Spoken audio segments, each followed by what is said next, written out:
आपण ऐकत आहात लिसन टू री. प्रकरण 5. ब. मराठवाडा मुक्तीसंग्राम. पार्श्वभूमी. मराठवाडा हे भाषासूचक नाव असून त्याचा अर्थ मराठी भाषा बोलणाऱ्यांचा भूप्रदेश असा होतो. पूर्वीच्या हैदराबाद संस्थानात बहुभाषिक भूभागांचा समावेश होता. त्या भूभागांना त्यांच्या बोलीभाषेवरून ओळखण्याची पद्धत निर्माण झाली. त्यातूनच मराठवाडा, तेलंगणा, कर्नाटक असे भिन्न भाषिक प्रदेश आकारास आले. मराठवाड्याची कागदपत्रातील पहिली नोंद इसवी सन 1570 ते 1614 कालखंडात तारीखे फरिश्तामध्ये मर्रटवाडी अशी झाल्याचे दिसून येते. निजामाचे पंतप्रधान सालारजंग पहिले यांनी 1870 राज्याची नव्यानं जिल्हाबंदी करून मराठी भाषिकांचा औरंगाबाद सुभा निर्माण केला व त्यास मराठवाडा असे नाव दिले. आज मराठवाडा महाराष्ट्राचा एक प्रादेशिक विभाग आहे. मराठवाड्यातील व दक्षिण भारतातील सर्वात मोठी नदी म्हणून गोदावरीचा उल्लेख केला जातो. मराठवाड्यातील सर्व नद्या पूर्ववाहिनी असल्याचे दिसून येते. पूर्णा आणि मांजरा या गोदावरीच्या प्रमुख उपनद्या आहेत. याशिवाय दुधना, शिवना, खेळणा, एलगंगा, तेरणा, पैनगंगा, मन्याड, गिरणा यांसारख्या छोट्या मोठ्या नद्या मराठवाड्याचा प्रदेश समृद्ध करतात. मराठवाड्याची भूमी संतांची पावनभूमी म्हणून ओळखली जाते. या भूमीतच आद्य कवी मुकुंदराज, चक्रधर, ज्ञानेश्वर, गोरोबा काका, नामदेव, एकनाथ, जनाबाई, रामदास यांसारखे विश्ववंद्य संत निर्माण झाले. या पावनभूमीतच संतांनी मानवी धर्माचा खरा अर्थ सांगितला. छत्रपती शिवाजी महाराजांचे घराणे वेरूळचे होय. 12 ज्योतिर्लिंगापैकी घृणेश्वर, वेरूळ, वैजनाथ, परई, नागनाथ, औंढा ही 3 ज्योतिर्लिंगे मराठवाड्याच्या भूमीतच विराजमान आहेत. महाराष्ट्राच्या कुलदैवतांपैकी तुळजापूरची भवानी मराठवाड्यात आहे. ऐतिहासिक काळापासूनच महाराष्ट्राच्या सामाजिक आणि सांस्कृतिक जडणघडणीमध्ये मराठवाडा अग्रभागी होता. विविध कालखंडातील राजवटींमध्ये मराठवाड्याचे स्वतःचे वेगळे अस्तित्व निर्माण झाले आहे. विविध कालखंडातील राजवटींमध्ये मराठवाड्याने स्वतःचे वेगळे असे व्यक्तिमत्व जपले आहे. मराठवाडा सातवाहन कालखंड. सम्राट अशोकानंतर काही दशकातच मराठवाड्यात सातवाहनांचा उदय झाला. सातवाहन राज्यघराण्यांच्या उदयाने भारतीय इतिहासात एक नवे पर्व सुरू झाले. मराठवाड्यांच्या पर्यायानं महाराष्ट्राच्या इतिहासाची निश्चितपणे वाटचाल. प्रदीर्घ राजवट. इसवी सन पूर्व 230 ते इसवी सन 230. जागतिक व्यापाराचा प्रारंभ. कलेच्या क्षेत्रात नेत्रदीपक प्रगती. दक्षिण भारताचे नागरीकरण इत्यादी सातवाहन राजवटीची वैशिष्ट्ये सांगता येईल. पैठण ही सातवाहनांची राजधानी होती. या परिसरावर सातवाहनांनी सुमारे 450 वर्षे राज्य केले. सातवाहन या महापुरुषाने या घराण्याची स्थापना केली असली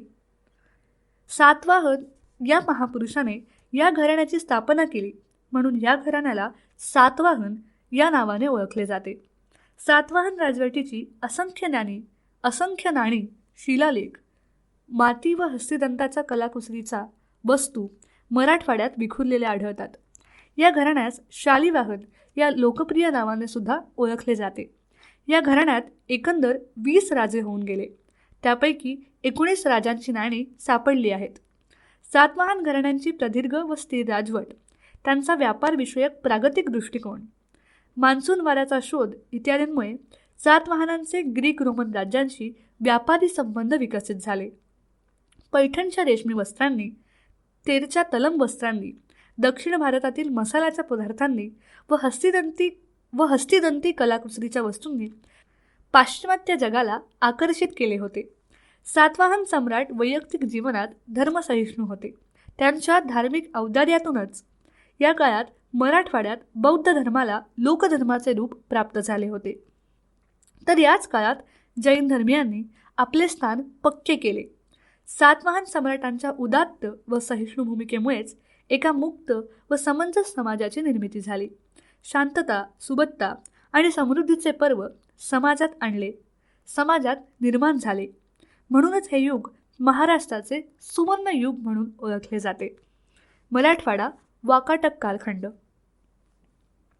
सातवाहनांच्या सत्तेच्या अधपातानंतर या परिसरात राजकीय अस्थिरता सातवाहन सत्तेच्या अधपतनानंतर या परिसरात राजकीय अस्थिरता निर्माण झाली. यातून सरंजामदारी प्रथेचा उदय झाला. सत्ता संघर्षामुळे सामाजिक सामंजस्याला व शांततेला तडे गेले. केंद्रीय सत्ता दुबळी बनली. पैठणवर वर्चस्व प्रस्थापित करण्यासाठी क्षत्रप, अभिर, अश्मक, ऋषिक, साष्टिक, वाकाटक, कुंतल आदी सत्तांमध्ये सतत संघर्ष झाले. सातवाहनांचे वारसदार आंध्रामध्ये स्थलांतरित झाले. मराठवाड्याच्या सरहद्दीवर वाकाटकांचे एक राज्य अस्तित्वात आले. वाकाटक आणि गुप्तांचे वैवाहिक संबंध निर्माण झाल्यानंतर वाकाटकांनी मराठवाड्यावर इसवी सन 350 ते 550 या काळात आपले वर्चस्व प्रस्थापित केले. वाकाटकांच्या काळात पुन्हा एकदा सांस्कृतिक अभिसरणाची लाट निर्माण झाली. अर्थात वाकाटक वृत्तीमध्ये योग्य नेतृत्वाचा अभाव असल्यानं व जागतिक व्यापारास अनुकूलता नसल्यानं वाकाटकांना यामध्ये यश प्राप्त झाले नाही.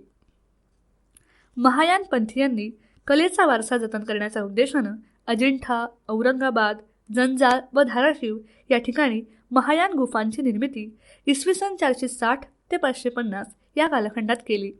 शिल्पकलेबरोबरच चित्रकलेचाही विकास घडून आला. कलावंतांच्या अथक प्रयत्नातून व ध्यासातून अजिंठ्यांच्या गुफात एक आगळेवेगळे असे भावतरल विश्व साकार झाले आहे. याच काळात हु एन स्टंग या चीनी यात्रेकरूने मराठवाड्यास भेट दिली. त्याच्या भेटीच्या वर्णनातून आपणास त्यावेळेसच्या मराठवाड्याची एकूण स्थिती लक्षात येते. मराठवाडा राष्ट्रकूट कालखंड. 8व्या शतकात या परिसरात राष्ट्रकूट सत्तेचा उदय झाला. वेरूळ, एलापूर हे त्यांच्या प्रारंभीचे राजधानीचे केंद्र. राष्ट्रकूट सम्राटांनी सुमारे 250 वर्ष राज्य केलं. राष्ट्रकूटांना जिंकलेल्या प्रदेशावर एकसूत्री अंमल प्रस्थापित करता आला नाही. बाह्य शत्रूंना पराभूत करण्यात त्यांना यश लाभले असले तरी अंतर्गत कलह त्यांना थांबवता आला नाही. ह्या कारणामुळेच राष्ट्रकूट राजांना सतत आपल्या राजधान्या बदलाव्या लागल्या. कंधार, धारूर, लातूर, धर्मापुरी इत्यादी ठिकाणी त्यांच्या राजधान्या होत्या. याशिवाय पैठण, तेर, परई, अंबेजोगाई ही महत्त्वाची नागरी केंद्रे या काळात प्रभावीपणे कार्यरत होती. राजकीय अस्थिरता, जागतिक स्तरावरील महामंदीची लाट, बदललेली धार्मिक परिस्थिती, अंतर्गत कलह इत्यादींवर मात करून राष्ट्रकूटांनी कलेच्या क्षेत्रात नवे दालन उघडले. एवढे असूनही काळ्या पाषाणाच्या माध्यमातून त्यांनी वेरूळचे अजरामर कैलास लेणे साकारले. अजिंठ्याप्रमाणेच कैलास हे विश्वविख्यात लेणे म्हणूनच ओळखले जाते. पाषाण पुष्प म्हणून असणारी कैलास लेण्याची ओळख कठीण ते कोवळेपण जपणारी आहे. कला, वास्तुकला, सौंदर्य, लय यांच्या अद्वितीय संयोगाचे जगातील एकमेव उदाहरण म्हणून या कलाकृतीकडे पाहिले जाते. मराठवाड्यातील या 2 कलाकृतींना आज जागतिक संरक्षित स्मारक म्हणून दर्जा लाभला आहे. कंधार येथील कालीप्रियनाथाचे मंदिर कलेच्या क्षेत्रातील एक अविस्मरणीय कलाकृती म्हणून लक्षात घेतले जाते. राष्ट्रकूटानंतर या परिसरातील बीड, नांदेड, उस्मानाबाद या भागांवर कल्याणीच्या चालुक्यांची राजवट निर्माण झाली. चालुक्यांच्या काळात अंबेजोगाई, लातूर, धाराशिव, धर्मापुरी आदी केंद्रे उदयास आली. शिल्पसौंदर्याच्या दृष्टीनं धर्मापुरी येथील शिल्पे अत्यंत देखणी, सजीव व भावपूर्ण वाटतात. याच कालखंडात कंधार, धर्मापुरी व अंबेजोगाई या क्षेत्रात शेकडो मंदिरे निर्माण झाली. मराठवाडा यादव काळ. यानंतर चालुक्यांचे मांडलिक घराणे असलेल्या यादवांनी संधी मिळताच आपले स्वातंत्र्य घोषित केले. यादवांनी या परिसरावर सुमारे 200 वर्ष राज्य केले. सातवाहनांनंतर हा परिसर आपल्या प्रभुत्वाखाली ठेवणारे यादव हे अखेरचे हिंदू राजघराणे होय. यादव सम्राट भिल्लम, कृष्ण, सिंघन, महादेव, रामचंद्र यांनी निर्माण केलेल्या स्थैर्यामुळे या परिसरात पुन्हा एकदा समृद्धीचे युग अवतरले.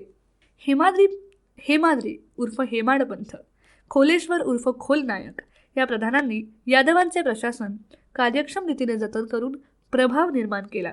यादवांच्या काळात आर्थिक स्थैर्य निर्माण झाले. देवगिरी ही यादवांची राजधानी होती. यादव काळात धार्मिक क्षेत्रात क्रांतिकारी बदल झाले. महानुभाव, नाथपंथ, वारकरी, लिंगायत, सुफी यांसारखे नवे धर्मपंथ उदयास आले होते.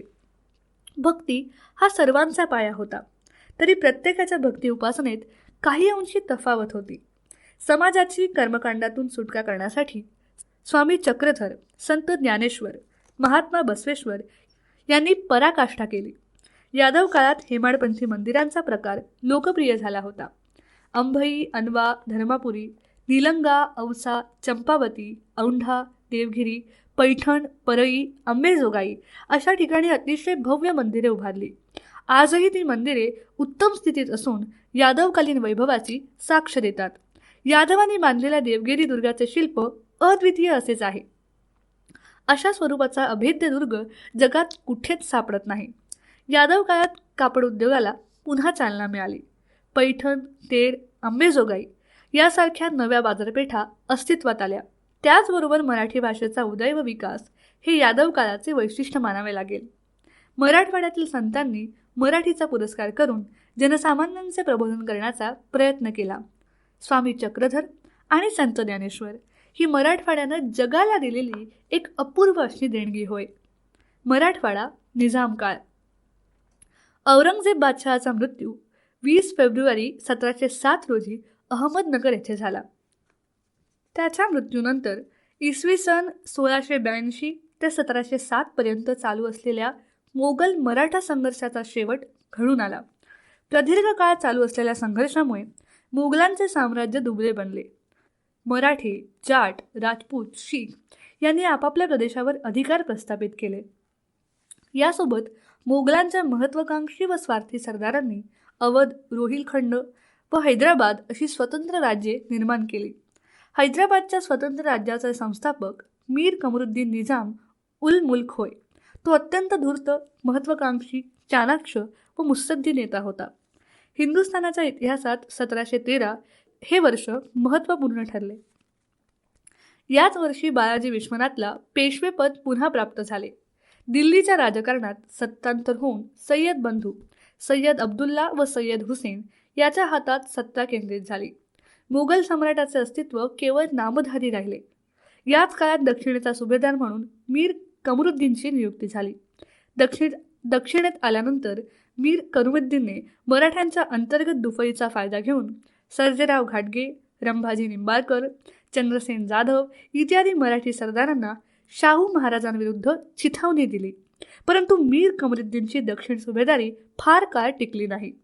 इसवी सन 1715च्या सुमारास मोगल सम्राट फरुखासियर याने मीर कमरुद्दीनची बदली मोरादाबादला केली, तर त्याच्या जागेवर सय्यद हुसेन अली दक्षिणेची सुभेदारी दिली. सय्यद हुसेन अलीने दक्षिणेत आल्यानंतर इसवी सन 1718 शाहूबरोबर तह केला.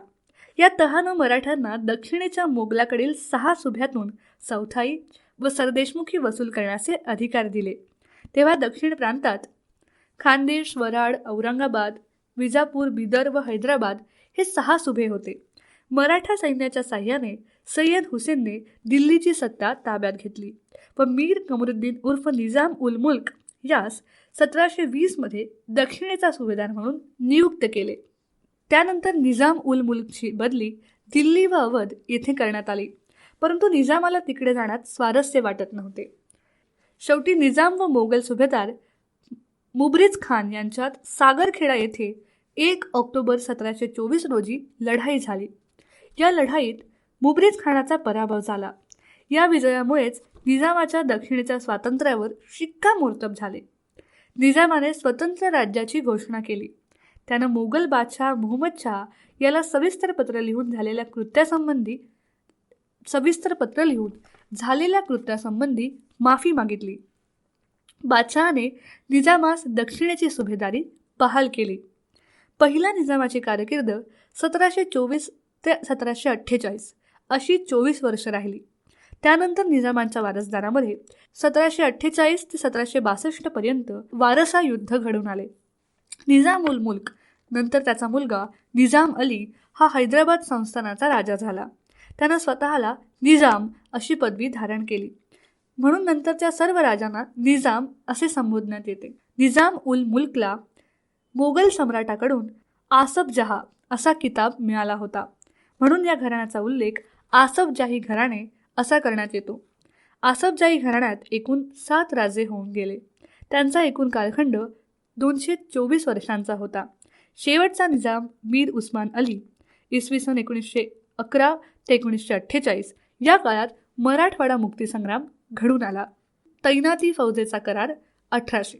निजाम व ईस्ट इंडिया कंपनी यांच्यात 12 ऑक्टोबर 1800 मध्ये तैनाती फौजेचा करार झाला.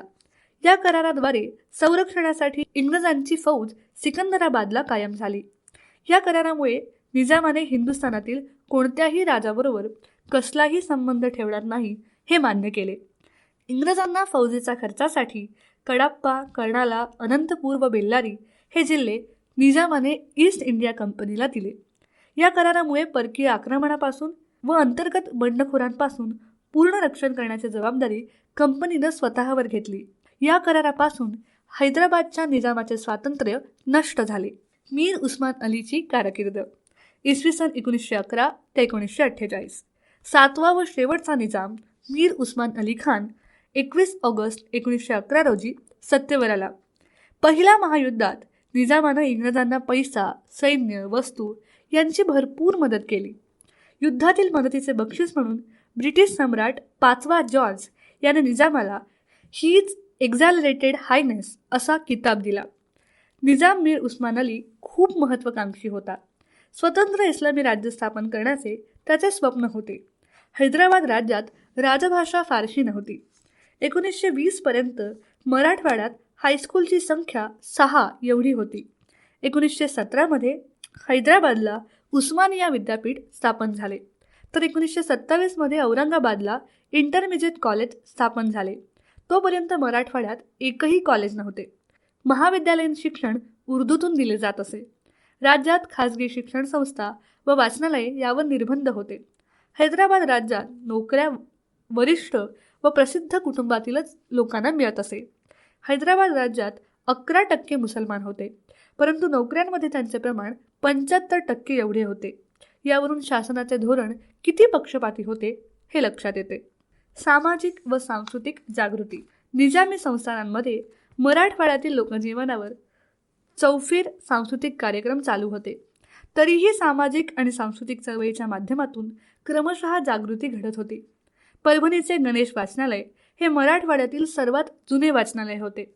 त्याची स्थापना इसवी सन 1901 मध्ये झाली. त्यानंतर हिंगोली, कळमनुरी, औंढा, औसा, सेलू, मानवत, नळदुर्ग, तुळजापूर, चाकूर, लोहारा येथेही वाचनालये सुरू झाली. इसवी सन 1891 मध्ये लोकमान्य टिळकांनी लातूरला पहिली जिनिंग प्रेस काढली. लातूर, हिंगोली, परभणीस टिळकांनी भेट दिली होती. त्यातून वाचनालयास प्रेरणा मिळाली. 1 ऑगस्ट 1920 रोजी औरंगाबाद येथे बलवंत वाचनालय स्थापन झाले. आ.कृ. वाघमारे हे या वाचनालयाचे प्रवर्तक होते. खाजगी शाळा या राष्ट्रीय भूमिकेतून कार्य करू लागल्या. सरकारचे धोरण खाजगी शाळांबाबत फारसे अनुकूल नव्हते. तरीही इसवी सन 1935च्या सुमारास 20 खाजगी शाळा राष्ट्रीय भावनेतून सुरू झाल्या. त्यात परभणीचे नूतन विद्यालय, औरंगाबादचे सरस्वती भुवन विद्यालय, शारदा मंदिर, हिपरगा येथील राष्ट्रीय विद्यालय, श्रीकृष्ण विद्यालय गुंजोटी, योगेश्वरी विद्यालय अंबाजोगाई, श्यामलाल विद्यालय उदगीर, जुबिली विद्यालय लातूर, नूतन विद्यालय सेलू, राजस्थान विद्यालय लातूर, भारत विद्यालय उमरगा, चंपावती विद्यालय बीड, नूतन विद्यालय उमरी, प्रतिभा निकेतन नांदेड, मराठा हायस्कूल औरंगाबाद असा क्रम लागतो. यामागे स्वामी रामानंद तीर्थ, बाबासाहेब परांजपे यांची प्रेरणा होती. वरील शिक्षण संस्थांनी मराठवाड्यात राष्ट्रीय जागृतीचे कार्य केले. शारदा मंदिर शाळेमुळे मुलींच्या शिक्षणाला चालना मिळाली, तर मराठा शिक्षण संस्थेनं बहुजनांसाठी शिक्षणाची द्वारं खुली केली. साहित्य विषयक संस्था व राजकारण. उर्दू भाषा शैक्षणिक व्यवस्थेतून राजभाषा म्हणली. त्यामुळे संस्थानातील अन्य भाषा, साहित्य व संस्कृतीची गळचेपी होत गेली. या सांस्कृतिक संघर्षांमुळेच साहित्य संस्थांचा जन्म झाला. साहित्य संस्थांनी राष्ट्रीय कृती जोपासली. 1914-15 मध्ये हैदराबादेत दक्षिण साहित्य संघ स्थापन झाला. या कामात केशवराव कोरटकर व वामनराव नाईक यांनी पुढाकार घेतला. या साहित्य संघात अनेक मराठी तरुणांनी सहभाग घेतला. प्रारंभीच्या काळात विदर्भ साहित्य संघाशी ही शाखा संलग्न करण्यात आली. इसवी सन 1931मध्ये हैदराबादेत महाराष्ट्र साहित्य संमेलन घेण्यात आले. डॉक्टर श्रीधर व्यंकटेश केतकर हे अध्यक्ष होते. आ.कृ. वाघमारे यांनी संजीवनी साप्ताहिकात मराठी भाषेच्या विकासाबद्दल चिंता व्यक्त केली होती. लक्ष्मणराव फाटक यांनी इसवी सन 1920मध्ये निजाम विजय हैदराबादहून सुरू केले. आ.कृ. वाघमारे यांनी 10 फेब्रुवारी 1937 रोजी मराठवाडा साप्ताहिकाची स्थापना केली. इसवी सन 1937मध्ये निजाम प्रांतीय मराठी साहित्य परिषद स्थापन झाली. तिचे पहिले अधिवेशन 1, 2 व 3 ऑक्टोबर 1937 रोजी दादासाहेब खापर्डे यांच्या अध्यक्षतेखाली हैदराबाद येथे सुरू झाले. दुसरे अधिवेशन नांदेड येथे दिनांक 28 ते 30 सप्टेंबर 1943मध्ये दत्तो वामन पोद्दार यांच्या अध्यक्षतेखाली झाले. इसवी सन 1944मध्ये तिसरे अधिवेशन औरंगाबाद येथे गणप्रिय माडखोलकर यांच्या अध्यक्षतेखाली संपन्न झाले. महाराष्ट्र परिषदांचे कार्य. हैदराबाद संस्थानांमध्ये राजकीय जागृतीच्या जडणघडणीत महाराष्ट्र परिषदांनी महत्त्वपूर्ण वाटा उचलला. संस्थानात जबाबदार राज्यपद्धतीचा पुरस्कार याच व्यासपीठावरून करण्यात आला. महाराष्ट्र परिषदांनी जनतेत जागृती घडवून आणण्याच्या दृष्टीनं सुमारे दशकभर मोलाचे कार्य केले. इसवी सन 1921मध्ये आंध्र जनसंघमची स्थापना झाली. यातूनच पुढे चालून आंध्र महासभा निर्माण झाली. आंध्र महासभेचे 5वे अधिवेशन शादनगर या महाराजा किशन प्रसाद यांच्या गावी इसवी सन 1926मध्ये झाले. आंध्र सभेच्या बहुतेक अधिवेशनाला तेलुगू भाषिकांखेरीज हैदराबाद, सिकंदराबाद मधील मराठी नेते व तेलंगणातील मराठी नेते आवर्जून हजर राहत. शादनगरच्या अधिवेशनात मराठी नेत्यांबरोबर कन्नड नेत्यांचीही उपस्थिती उल्लेखनीय होती. शादनगरला आंध्र महासभेप्रमाणे कर्नाटकात कर्नाटक परिषद आणि मराठवाड्यात महाराष्ट्र परिषद स्थापन करण्याचे ठरवले. महाराष्ट्र प्रदेशाची एकूण 6 अधिवेशने अनुक्रमे परतूर, जिल्हा परभणी, आता जिल्हा जालना, लातूर, उमरी, जिल्हा नांदेड, औरंगाबाद, सेलू, जिल्हा परभणी आणि लातूर येथे आयोजित करण्यात आलेली होती. महाराष्ट्र परिषदेच्या अधिवेशनामुळेच मराठवाड्यात सामाजिक, आर्थिक, शैक्षणिक आणि राजकीय क्षेत्रात जागृती घडून आली. या अधिवेशनात उपस्थित असलेल्या प्रमुख नेत्यांनी संस्थानातील एकूण परिस्थितीची जाणीव निर्माण करून दिली. मराठवाड्यातील जनतेला संघटित करण्याचे पायाभूत कार्य महाराष्ट्र परिषदेने यशस्वीरित्या पूर्णत्वाला नेले. महाराष्ट्र परिषदेच्या 6 अधिवेशनानं परिषदेच्या कार्याचा वेग वाढवला. तसेच राष्ट्रीय विचारांचे वातावरण सर्वत्र निर्माण केले. बहुतेक अध्यक्षांनी शेती, शेतकऱ्यांचे, विणकरांचे प्रश्न जिव्हाळ्यानं मांडले. शेतसाऱ्या लेवीचा प्रश्न व सावकारशाहीच्या अन्यायी स्वरूपाचे प्रश्नही चव्हाट्यावर मांडले. खादी ग्रामोद्योग व स्वदेशीचा पुरस्कार करण्यात आला. बहुजन समाजाच्या सर्वांगीण उन्नतीच्या दृष्टीनं महाराष्ट्र परिषदेनं आग्रह धरला. शिक्षण प्रसार, अस्पृश्यता निवारण, प्रौढ शिक्षण, मंदिर प्रदेश, ग्रामोद्योग इत्यादींवर भर देण्यात आला. महाराष्ट्र परिषदेत मवाळ व जहाल असे 2 गट होते. परंतु उमरी अधिवेशनानंतर महाराष्ट्र परिषदांचे कार्य जहाल होत गेले. जनतेच्या जिव्हाळ्याचे प्रश्न अग्रक्रमाने या व्यासपीठावरून मांडण्यात आले.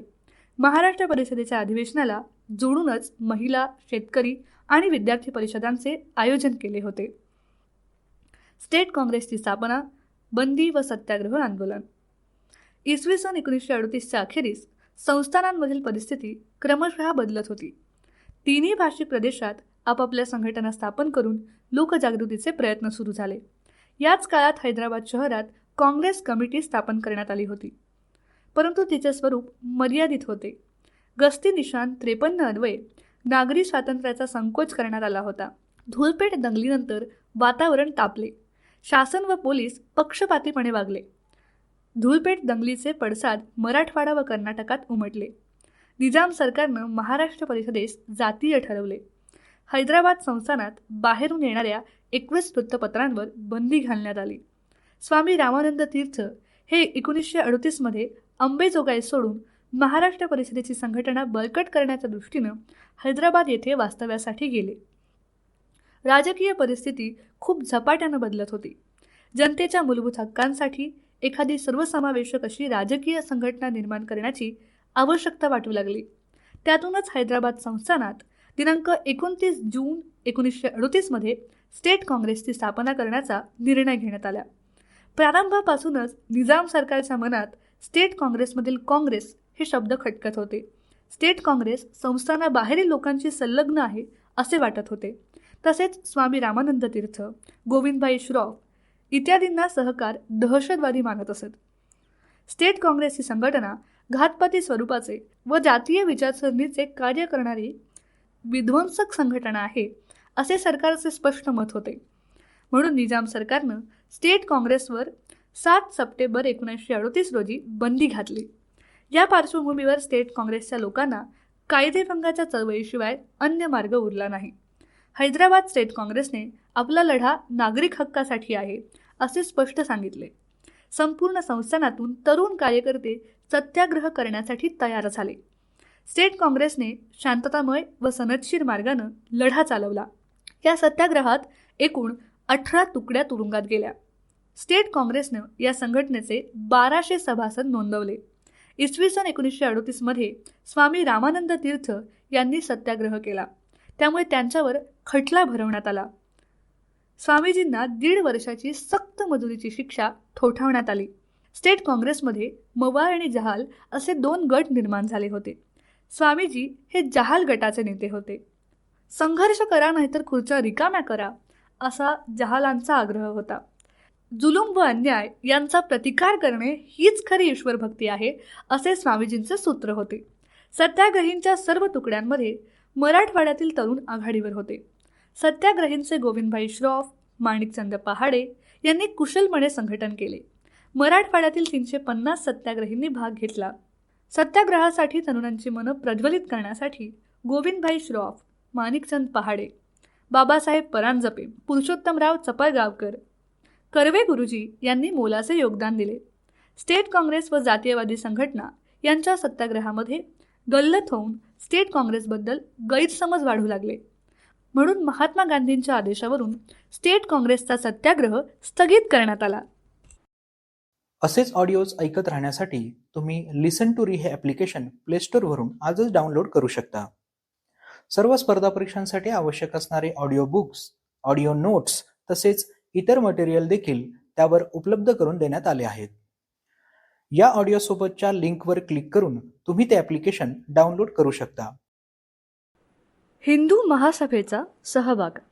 हैदराबाद संस्थानातील स्टेट काँग्रेसचा सत्याग्रह स्थगित झाल्यानंतर हिंदुत्ववादी संघटनांनी लढ्यात पुढाकार घेतला.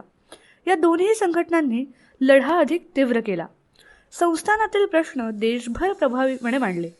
सेनापती बापटांनी संस्थानात जाऊन सत्याग्रह करण्याची घोषणा केली. सेनापती बापटांना नामपल्ली स्टेशनवर अटक करून पुण्यास पाठवण्यात आले.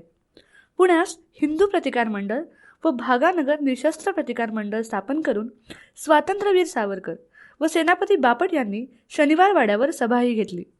हिंदू महासभा निशस्त्र प्रतिकार करण्याच्या लढ्यात पुढे आली. हिंदू महासभेच्या 6 तुकड्या कायदेभंग करून तुरुंगात गेल्या. वीर वामनराव जोशी यांनीही सत्याग्रह व कायदेभंगात आपला सहभाग नोंदवला. हिंदू महासभेच्या वतीनं एकूण 141 कार्यकर्ते संस्थानात जेलमध्ये गेले. मराठवाड्यात नांदेड, हदगाव, तुळजापूर, मुरुम, परभणी, जालना, वैजापूर, पैठण येथेही कायदेभंग पुकारण्यात आला होता. संस्थानातील हिंदूंना न्याय, अधिकार, स्वातंत्र्य मिळावे म्हणून सावरकरांचा प्रयत्न होता. आर्य समाजाचे कार्य. संस्थानात आर्य समाजानं अखिल भारतीय स्वरूपाचा लढा दिला. हैदराबाद संस्थानातील हिंदू प्रजेवरील अन्यायाकडे लक्ष वेधण्यात आर्य समाज सफल ठरला. आर्य समाजाने 24 ऑक्टोबर 1938 पासून जवळपास 10 महिने सत्याग्रहाचा लढा चालवला. हिंदू संघटन करणाऱ्या आर्य समाजावर निजामाचा रोष होता. त्यामुळे संस्थानात व मराठवाड्यात आर्य समाजानं बाटवलेल्या हिंदूंना तसेच मुसलमानांनाही वैदिक पद्धतीने दीक्षा देऊन शुद्धीकरण करण्याचे कार्य द्रुतगतीने केले. आर्य समाजाला जातपात भेद व स्त्री पुरुष भेद मान्य नव्हता, म्हणून त्यांनी अनेक अस्पृश्यांना वैदिक धर्मात समाविष्ट करून घेतले. संस्थानात 1941 पर्यंत आर्य समाजाच्या 241 शाखा कार्यरत होत्या. आर्य समाजाचे 12,000 पेक्षा अधिक सत्याग्रही तुरुंगात होते. संस्थानात एकूण 40,000 एवढे आर्य समाजाचे अनुयायी असल्याचे दिसून येते. तेलंगण, कर्नाटक विभागाच्या तुलनेत मराठवाडा विभागात आर्य समाज अधिक प्रभावी होता. आर्य समाजानं सक्तीच्या धर्मांतरास विरोध केला. आर्य प्रतिनिधी सभेनं शिष्टमंडळ पाठवून संस्थानातील परिस्थितीची पाहणी करण्यात यश मिळवले. मराठवाड्यात धाकर, गुंजोटी, निलंगा, उमरगा, उदगीर येथील आर्य समाजी लोकांवर अधिक अन्याय झाले. गुंजोटी येथील तरुण कार्यकर्ता वेदप्रकाश याची क्रूर हत्या झाली. हैदराबाद संस्थानातील पहिला हुतात्मा होण्याचे श्रेय वेदप्रकाशकडे जाते. उदगीरला श्यामलाल यांनी आर्य समाजी चळवळीचे प्रभावीरित्या संघटन केले. भाई श्यामलाल यांची बिदर तुरुंगात हत्या करण्यात आली. निजाम शासनाच्या अन्याय व अत्याचारामुळे संस्थानात आर्य समाजाची लोकप्रियता वाढत गेली व त्यातूनच चळवळीत नवनवीन कार्यकर्ते व नेते उदयास आले. आर्य समाजानं निजामाकडे केलेल्या 14 मागण्या मुख्यतः धार्मिक सुधारणा करण्याच्या संदर्भात होत्या. संस्थानात आर्य समाजाच्या वतीनं पहिला सत्याग्रह दिनांक 31 जानेवारी 1939ला झाला. मराठवाड्याच्या सर्व जिल्ह्यातून आर्य समाजाच्या वतीनं सत्याग्रह झाले. नारायण स्वामी, नरदेव शास्त्री, नरेंद्र देव, बन्सीलाल, शेषराव वाघमारे, महात्मा आनंद स्वामी, दिगंबरराव लाटकर, दिगंबरराव शिवगणीकर, निवृत्ती रेड्डी, गणपतराव कदले, शंकरराव पाटील अंधोरीकर यांनी आर्य समाजाच्या चळवळीत चैतन्य ओतण्याचा प्रयत्न केला. डॉक्टर बाबासाहेब आंबेडकर यांची भूमिका. निजाम राजवटीत पश्त अकाम या नावाची संघटना कार्यरत होती. निजाम राजवटीत पश्त अक्वाम या नावाची संघटना कार्यरत होती. या संघटनेत काही दलित नेते होते. ते निजाम राजवटीचे समर्थन करत असत. हैदराबादमधील दलित नेते व्यंकटराव व श्यामसुंदर अतिशय जहाल भाषेत दलितांना प्रक्षोभित करत असत आणि निजामावरील निष्ठा सतत व्यक्त करत असत. अर्थात संस्थानातील सर्व दलित पश्त अक्वाममध्ये नव्हते.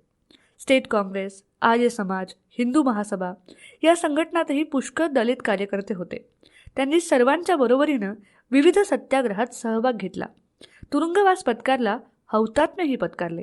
डॉक्टर बाबासाहेब आंबेडकर यांचा व त्यांच्या शेड्यूल कास्ट फेडरेशनचा स्वातंत्र्य संग्रामाला पूर्ण पाठिंबा होता. नांदेडला शेड्यूल कास्ट फेडरेशन आणि पश्त अक्वामच्या कार्यकर्त्यांमध्ये जोरदार संघर्ष झाल्याची नोंद आहे. दलितांचे आणखीन एक भारतीय स्तरावरील नेते P.N. राजभोज यांनीही सिकंदराबाद येथे जाहीर सभा घेऊन हैदराबाद मुक्ती संग्रामाला पाठिंबा दिला होता.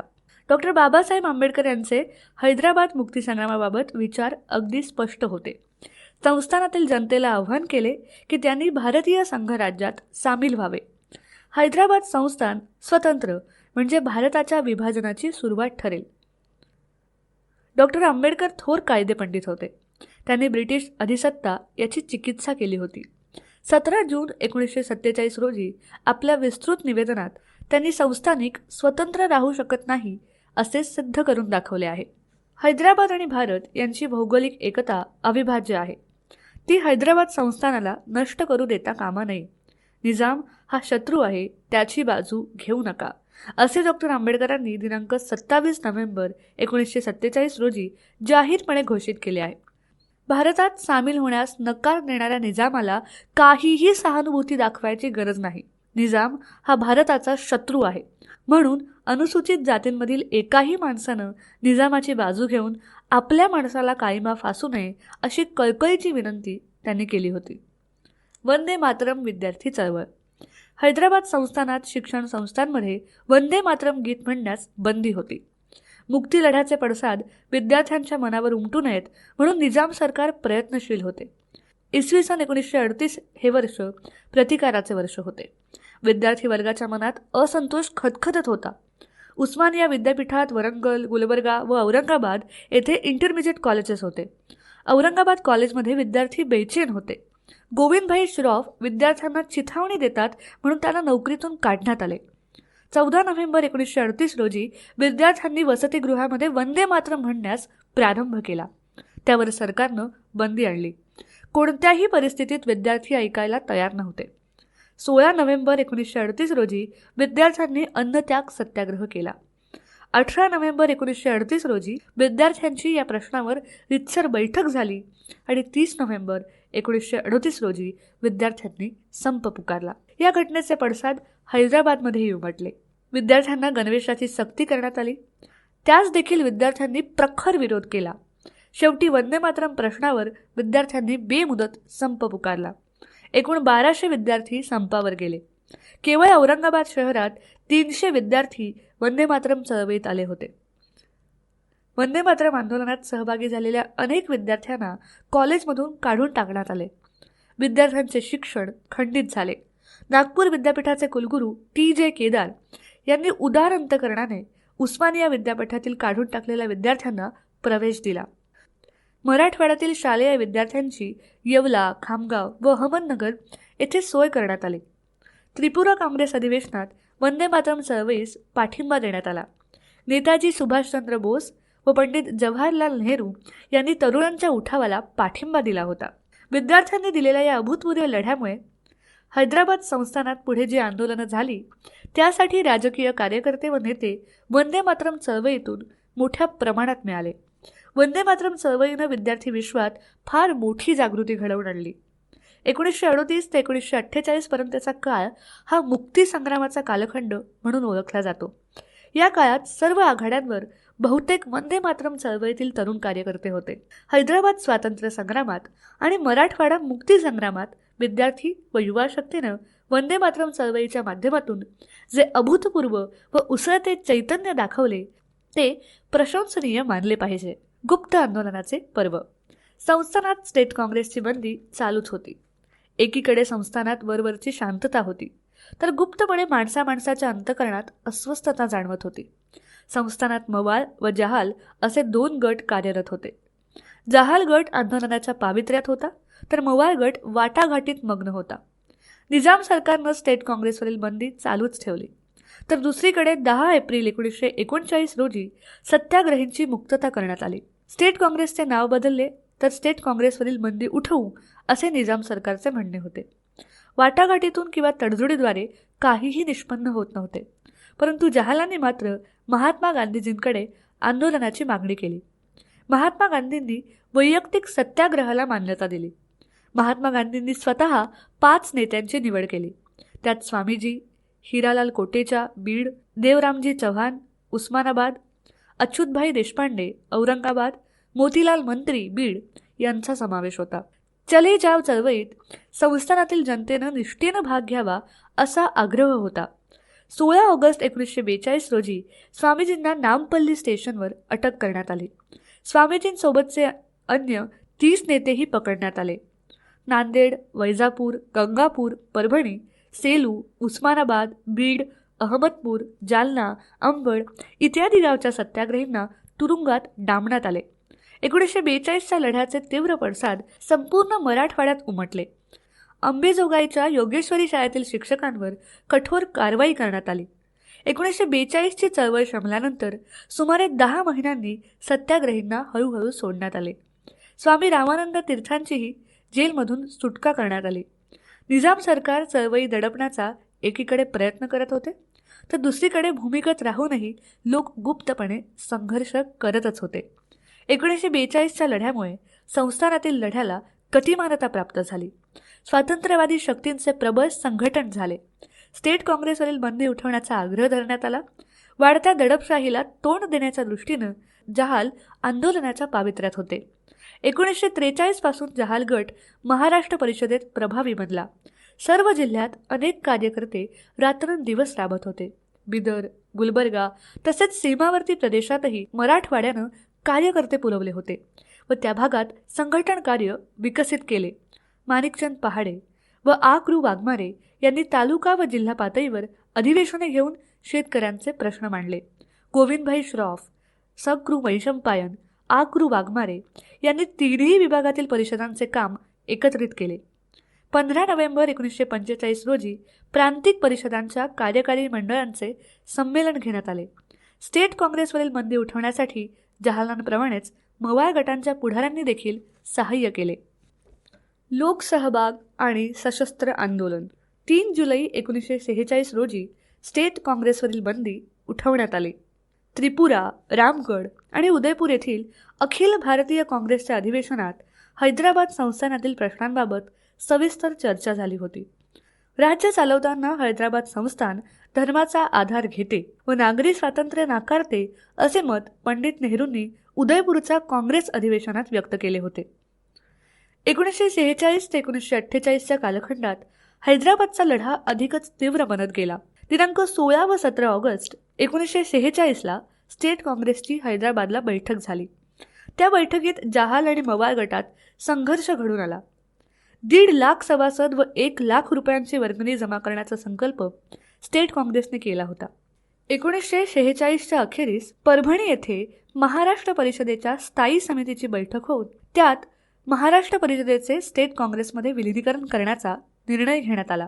संस्थानात रझाकार संघटनांची वाढ कासिम रझवी इत्तेहादुल मुस्लिम संघटनेचा अध्यक्ष झाल्यानंतर झाली. रझाकार ही निमलष्करी संघटना होती. या संघटनेस निजामाच्या वैयक्तिक कोशातून आर्थिक सहाय्य मिळत असे. कासिम रिझवी सोबतच संस्थानात अतिरेक्यांचे गटही उदयास आले. कासिम रिझवीने आपल्या प्रतिस्पर्ध्यांचा घात करून हुकुमशाही प्रस्थापित केली होती. रझाकारांचा वापर करून संस्थानात दहशतीचे वातावरण निर्माण झाले होते. संस्थानातील प्रजा व रझाकारांचे संघर्ष सातत्यानं वाढत होते. त्यातून अर्जापूर, जिल्हा नांदेड या गावाजवळ गोविंदराव पानसरे यांचा 21 ऑक्टोबर 1946 रोजी रझाकारानं खून केला.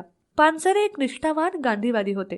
नांदेड जिल्ह्यातील अनेक तालुक्यात ते संघटितपणे कार्य करत होते. पानसरे हे संस्थानातील स्टेट काँग्रेसचे पहिले हुतात्मा ठरले. अर्जापूर गोळीबारात पानसरेसोबतच अन्य 4 जण प्राणाला मुकले. स्टेट काँग्रेसची बंदी उठल्याबरोबर हैदराबाद संस्थानातील जहाल आणि मवाळ गटातील संघर्ष वाढतच गेला. बिदर येथे 1 जानेवारी 1947 रोजी झालेली स्टेट काँग्रेसच्या स्थायी समितीची बैठक खूप गाजली. मवाळ व जहाल गटांच्या नेत्यांनी एकमेकांवर आरोप प्रत्यारोप केले. त्यातून स्टेट काँग्रेसचे जुने स्थायी व कार्यकारी मंडळ बरखास्त करण्यात आले. पुन्हा नवीन स्थायी समिती निर्माण करण्यात आली. तिच्या अध्यक्षपदी स्वामी रामानंद तीर्थ यांचीच निवड झाली. स्वामीजी नव्यानं अध्यक्ष झाल्यानंतर स्वामीजींनी अंतर्गत भांडणे स्थापित करून कार्यक्रमावर भर दिला. स्वामीजींच्या प्रयत्नांमुळे स्टेट काँग्रेसचे 2,25,000 सभासद नोंदवले गेले. त्यानंतर स्टेट काँग्रेसच्या रितसर निवडणुका घेण्यात आल्या. त्यात स्वामीजींचा गट प्रचंड बहुमतानं निवडून आला. मवाळ गटाचे नेते बी रामकिशनराव पराभूत झाले. स्टेट काँग्रेसचे पहिले अधिवेशन दिनांक 16, 17 व 18 जून 1947 रोजी स्टेट काँग्रेसचे पहिले ऐतिहासिक अधिवेशन हैदराबाद व सिकंदराबाद या शहरांमध्ये असलेल्या मुशिराबाद या भागात झाले. अधिवेशनाचे पहिल्या दिवशीचे कामकाज पार पाडल्यानंतर हैदराबाद संस्थानचे गृहमंत्री अलियावर जंग यांनी स्वामीजींना बोलावून घेतले. तर दुसऱ्या दिवशीच्या अधिवेशनात सरकारच्या दृष्टीनं आक्षेपार्ह असलेला मजकूर वगळून टाकावा असे बजावले. तसंच संस्थानाबाहेरून आलेल्या पाहुण्यांची भाषणं होऊ देऊ नयेत असंही सांगितलं. स्वामीजींनी क्षणाचाही विलंब न लावता उत्तर दिलं, आम्ही आदरणीय पाहुण्या कमलादेवी चट्टोपाध्याय व अन्य पाहुण्यांवर काहीही बंधनं घालणार नाही. सरकारला जे करायचे आहे ते त्यांनी करावे. हैदराबाद मुक्तीसंग्रामाचे नेतृत्व करणे ही तारेवरची कसरत होती. 7वे निजाम मीर उस्मान अली हे पुराणमतवादी व राजेशाहीचे पुरस्कर्ते होते. त्यांनी हैदराबाद संस्थानात आपले राज्य टिकवण्यासाठी अनियंत्रित व अन्यायी मार्गांचा सर्रास वापर केला. रझाकारासारखी जातीयवादी संघटना जोपासली. अशा राजवटीशी धर्मनिरपेक्ष वृत्तीनं मानवतावादी मूल्ये उराशी बाळगून प्रखरपणे संघर्ष करणे अत्यंत अवघड होते.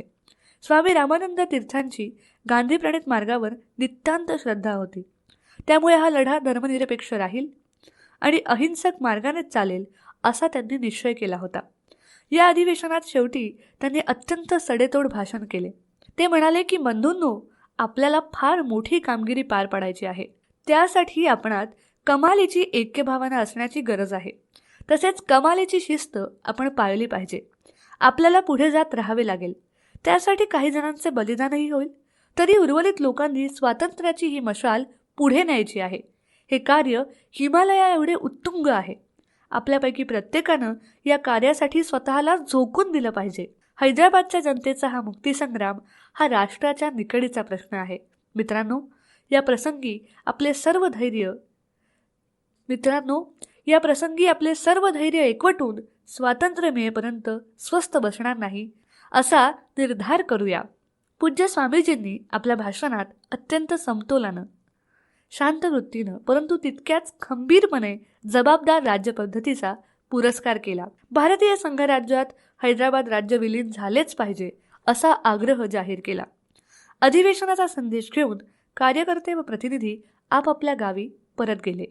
दुहेरी चळवळ चालवण्याची नीती. स्वामीजींनी मुक्ती लढा तीव्र करण्यासाठी एकीकडे सत्याग्रहींच्या तुकड्या पाठवायच्या, तर काही लोकांनी भूमिगत होऊन 1942च्या चळवळीसारखी चळवळ करायची.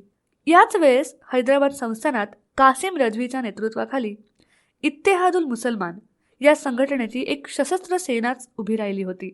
रजाकार या नावाने ते सर्वत्र प्रसिद्ध होते. रजाकाराला तोंड देण्यासाठी स्टेट काँग्रेसने असेही ठरवले की संस्थानाला लागून सरहद्दीवर स्टेट काँग्रेसच्या सशस्त्र लढ्याची कार्यालये सुरू करावी. रजाकारांचा प्रतिकार करण्यासाठी निवडक लोकांना शस्त्रास्त्राचे प्रशिक्षण देण्याचे ठरले. त्या दृष्टीनं मराठवाडा, कर्नाटक व तेलंगणाच्या सरहद्दीवर अनेक कॅम्पस उघडण्यात आले. या सर्व आंदोलनाचे मार्गदर्शन करण्यासाठी श्री दिगंबरराव बिंदू यांच्या अध्यक्षतेखाली एक कृती समिती स्थापन करण्यात आली. स्वामी रामानंद तीर्थ यांना केव्हाही अटक होण्याची शक्यता होती. त्यांना अटक झाल्यास चळवळ चालवण्याचे सर्व अधिकार कृती समितीला देण्यात आले. मुक्ती संग्रामाचा प्रत्यक्ष प्रारंभ. स्टेट काँग्रेसच्या कार्यकारिणीची बैठक जुलै 1947 मध्ये हैदराबाद येथे झाली. या बैठकीत लोकांना पुढील 2 महिन्यांसाठी प्रत्यक्ष लढ्यात भाग घेण्याचे आवाहन करण्यात आले. त्यात प्रामुख्यानं 2 दिवस पाळण्याचे आदेश देण्यात आले होते. 1. 7 ऑगस्टला संघराज्यात सामील होण्याचा दिवस साजरा करणे. 2. 15 ऑगस्ट भारताच्या स्वातंत्र्याचा दिवस साजरा करणे. अर्थात हे दिन साजरे करायचे म्हणजे कायदेभंग करून तुरुंगात जायचे अथवा सरकारकडून होणारी दडपशाही सहन करायची. या आंदोलनाच्या माध्यमातून जनतेची या लढ्यातील सक्रियताच एका अर्थानं जोखली जाणार होती. मराठवाड्यातील सर्व जिल्ह्यात तालुका पातळीपासून ते गाव पातळीपर्यंत बऱ्याच ठिकाणी 7 ऑगस्ट हा दिवस संघ राज्यात सामील होण्याचा दिवस म्हणून जाहीर करण्यात आला. बऱ्याच ठिकाणी निजाम सरकारनं 7 ऑगस्ट पूर्वीच काही कार्यकर्त्यांना दडपशाही मार्गानं कैद केलं. सरकारच्या अन्यायाची पर्वा न करता जिल्ह्यातून असंख्य तारा व रजिस्टर्ड पत्रे या संदर्भात पाठवण्यात आली. सभा, गटसभा, मोर्चे, प्रभात फेऱ्या इत्यादी मार्गांचा खेड्यापाड्यांमध्ये अवलंब करून जनतेने आंदोलनास अभूतपूर्व प्रतिसाद दाखवला. स्वामी रामानंद तीर्थ यांचीच प्रेरणा ध्वजदिन आंदोलनामागे होती. 7 ते 15 ऑगस्ट 1947 दरम्यान उत्तरोत्तर आंदोलन उग्र होत गेले. स्वामीजींनी 7 ऑगस्ट 1947 रोजी सुलतान बाजारमध्ये आंदोलन केले. तेव्हा निजाम सरकारने त्यांना 7 ऑगस्ट रोजी पकडून सोडून दिले. स्वामीजींच्या प्रेरणेने नांदेड, औरंगाबाद, परभणी, वसमत, लातूर, उस्मानाबाद, जालना, उमरगा, बीड, अंबाजोगाई आदी ठिकाणी 7 ऑगस्ट दिनाच्या निमित्तानं विविध कार्यक्रम झाले.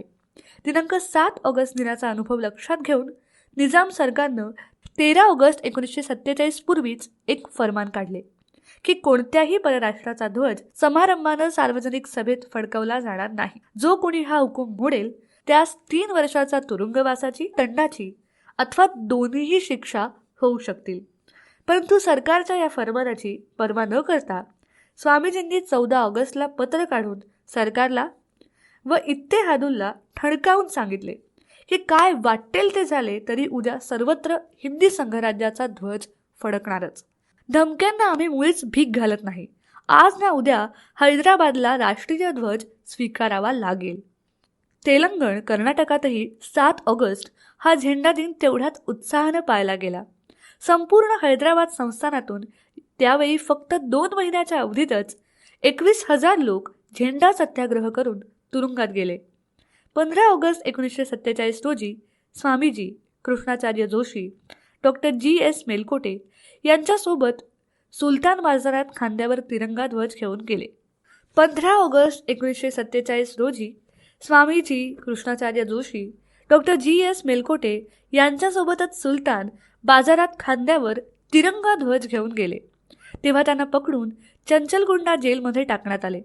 यावेळेस हैदराबाद शहरात 8,000 विद्यार्थ्यांनी जमावबंदीचा भंग करून हैदराबाद शहरात 8,000 विद्यार्थ्यांनी जमावबंदीचा भंग करून खांद्यावर झेंडा घेऊन मिरवणूक काढली.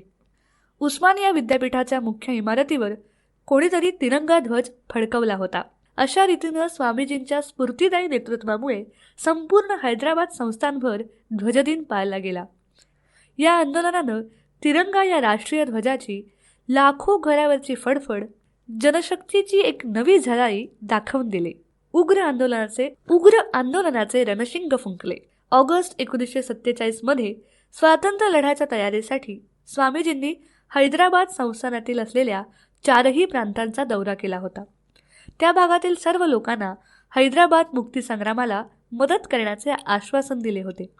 29 नोव्हेंबर 1947 रोजी सरदार पटेलांनी घटना समितीमध्ये जैसे थे करार सादर केला.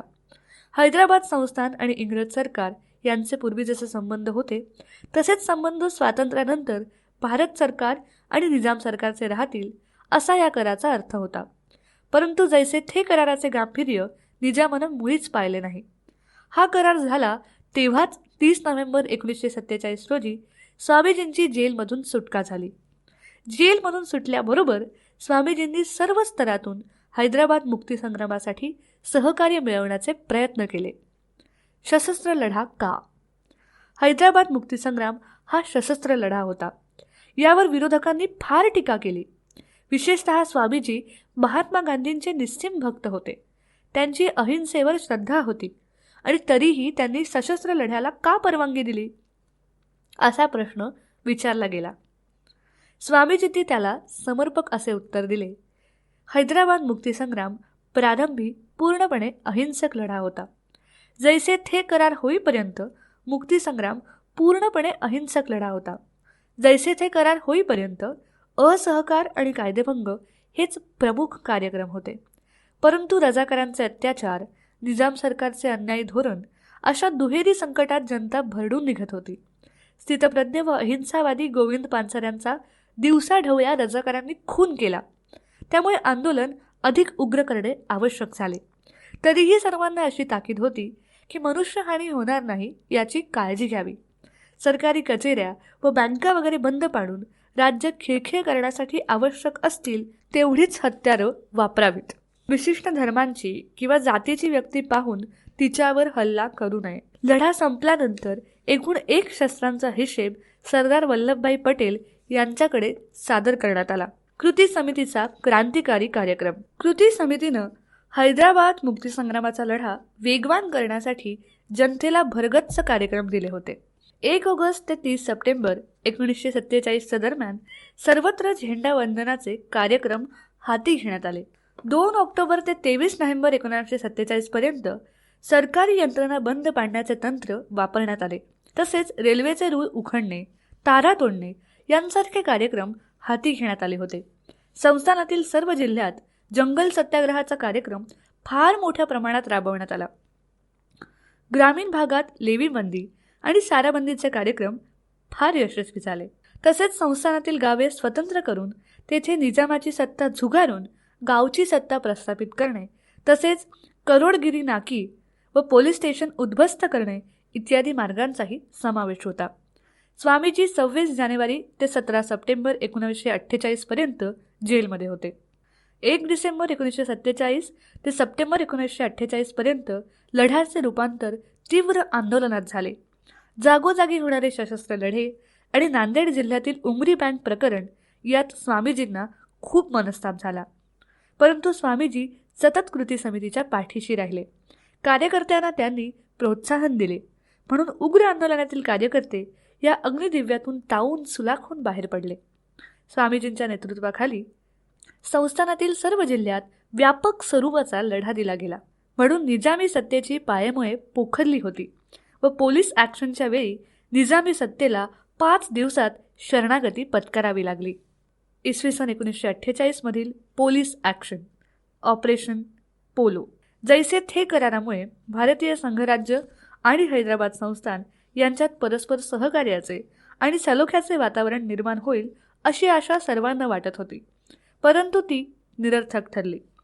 करारातील तरतुदींचा गैरवापर करणे, त्या स्वतःच्या फायद्यासाठी वापरणे, अनेक तरतुदींचा भंग करणे, त्यांचे पालन न करणे असे उद्योग पंतप्रधान मीर लायक अलीच्या सरकारनं सुरू केले. कासिम रजवीने रजाकारांची संख्या व बळ वाढवून सर्वत्र अत्याचाराचे एक नवीन पर्व सुरू केले होते. संस्थानातील नागरिकांवर, स्वातंत्र्य लढ्यातील कार्यकर्त्यांवर, भारतीय सीमेवरील चौक्यांवर आणि तेथील खेड्यांवर हल्ले करून रजाकारांनी सर्वत्र विध्वंस आणि प्रचंड रक्तपात सुरू केला. साऱ्या अत्याचारांना निजामाची मूक संमती होती. निजामाकडून झालेला करारभंग, रजाकारांना सुरू केलेला रक्तपात, त्याचे लूटमारीचे सत्र, निजाम फौजेचे उपद्व्याप आणि हैदराबाद संस्थानातील उग्र होत जाणाऱ्या स्वातंत्र्य लढ्याचे दडपण यामुळे भारताच्या गव्हर्नर जनरलने 31 ऑगस्ट 1948 रोजी निजामाला एक पत्र पाठवले. त्यात म्हटले होते की निजामानं थोडेसे धाडस दाखवून रजाकारी संघटनेवर बंदी घालावी, जनतेच्या मनातील भीती दूर करावी. परंतु निजामानं या पत्राचे बेजबाबदारपणाने उत्तर दिले.